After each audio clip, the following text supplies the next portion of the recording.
નમસ્કાર દોસ્તો, વિડીયોમાં ફરી એક વખત તમારું સ્વાગત કરું છું. હસવું એટલા માટે આવે છે કે વિસાવદરની ચૂંટણીને લઈને હવે કોંગ્રેસ પાર્ટી પણ એક્ટિવ થઈ છે. કોંગ્રેસ પાર્ટી પણ પોતાનો ઉમેદવાર વિસાવદરની અંદર જાહેર કરવા જઈ રહી છે. ત્યારે ત્રિપાંખીયો જંગ જામવાનો છે વિસાવદરની અંદર.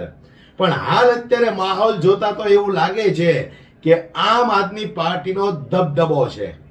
ભારતીય જનતા પાર્ટી એ તો ષડયંત્ર કરવા સિવાય બીજું કશું કરવાની નથી. સૌ લોકો જાણે છે કે ભારતીય જનતા પાર્ટી ચૂંટણી સમયે કેવા કેવા ષડયંત્રો કરીને ચૂંટણી જીતે છે.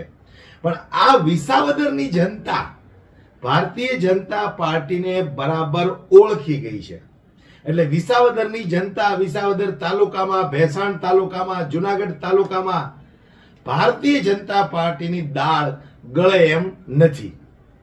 ત્યારે જે રીતે કોંગ્રેસ પાર્ટીએ વિસાવદરની અંદર એક ઉમેદવારની જાહેરાત કરી છે, ઉમેદવાર કોણ છે એનું નામ હજુ સામે આવ્યું નથી. પણ એ પહેલા આ કાકાએ કોંગ્રેસ પાર્ટીના કેવા ગોબા ઉપાડી લીધા એ કાકાને તમે એક વખત સાંભળો. અત્યારે વિસાવદરની ચૂંટણીની જાહેરાત થઈ છે, પણ એમાં અત્યારે ગોપાલ ઇટાલિયાને ઉભા રહેવાના છે.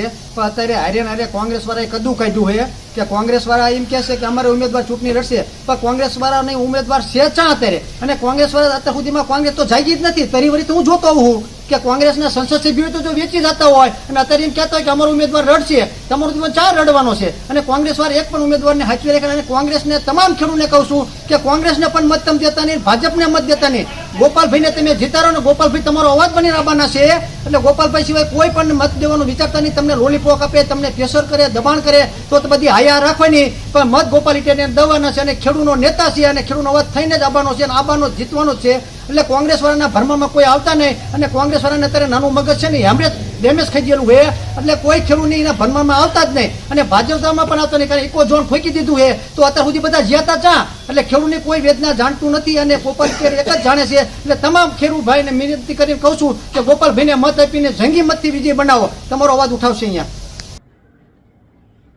તો હવે કોંગ્રેસ પાર્ટીને મારે કહેવું છે કે ખરેખર 30 વર્ષથી ગુજરાતની અંદર જો તમે એવા કામો કર્યા હોત તો આજે ભારતીય જનતા પાર્ટી ગુજરાતમાંથી નિસ્તો નાબૂદ થઈ ગઈ હોત. 30 વર્ષની અંદર કોંગ્રેસ પાર્ટીએ એવો ખુલ્લીને વિરોધ કર્યો જ નથી.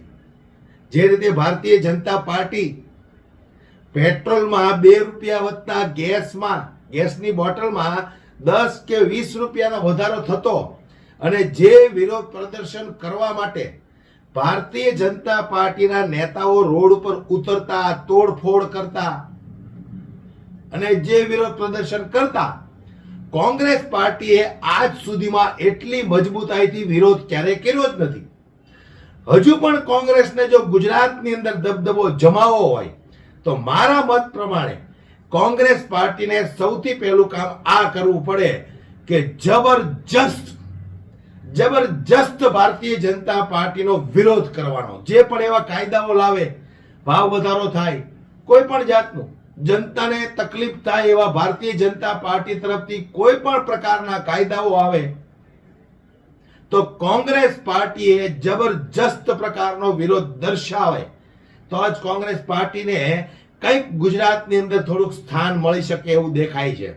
કારણ કે અત્યારે એક જ પાર્ટી છે, આમ આદમી પાર્ટી, જે ભારતીય જનતા પાર્ટીના નેતાઓનો, એમની સરકારનો, આ ભ્રષ્ટ અધિકારીઓનો જે વિરોધ કરે છે એ એક આમ આદમી પાર્ટી છે.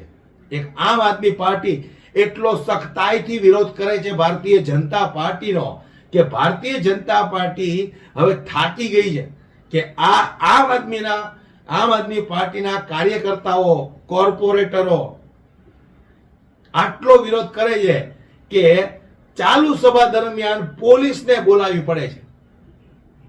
એસએમસી ની જ્યારે મીટિંગો હોય, સભાઓ હોય તો પોલીસને બોલાવવી જ પડે છે.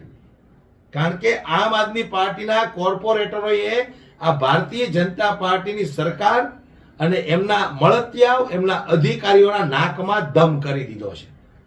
આ વિરોધ કહેવાય. આવો વિરોધ કોંગ્રેસ પાર્ટીને કરવો પડે. પણ આજ સુધીમાં કોંગ્રેસે આવો વિરોધ કર્યો જ નથી. અને હવે વિસાવદરની અંદર પોતાનો ઉમેદવાર જાહેર કરી અને વિસાવદરની અંદર કોંગ્રેસ પાર્ટી લાડવો ખાવા માટે આવી રહી છે. પણ જે રીતે કાકા જાગૃત થયા એવી જ રીતે વિસાવદરના દરેક ખેડૂતોએ, દરેક યુવાનોએ, દરેક બહેનોએ જાગૃત થવું પડશે. કાકાની વાત 100% સાચી છે કે કોંગ્રેસ પાર્ટીએ આજ સુધીમાં એવા કામો કર્યા જ નથી અને વિસાવદરની અંદર ચૂંટણી લડવા માટે આવે છે. તો શું વિસાવદરની જનતા કોંગ્રેસ પાર્ટીના ઉમેદવારને વોટ આપશે? તમારું શું કહેવું છે આ વિડીયો બાબતે મને કોમેન્ટ બોક્સમાં દોસ્તો જરૂરથી જણાવજો. વિડીયોને વધુમાં વધુ શેર કરી દરેક લોકો સુધી પહોંચાડવાની તમારી જવાબદારી છે. જય હિન્દ.